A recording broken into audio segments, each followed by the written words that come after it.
Something I've been missing in my garden is water. Since the garden is located on a south-facing slope, it is very dry. And now I found an old sink, second-hand. It's made all out of stone, and I think it's beautiful. So I bought a plug so I can fill it with water.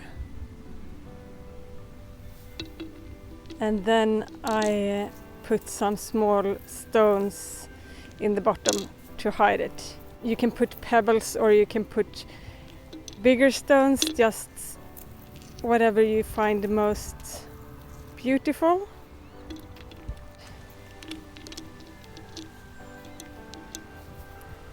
And we still didn't get the water going, so I've brought some to fill it up.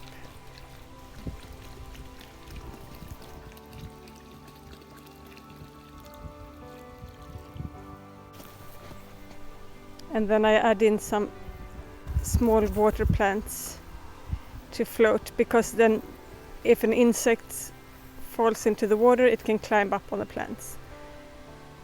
And I put some flowers in as well. You can fill it with dahlias or whatever you find beautiful.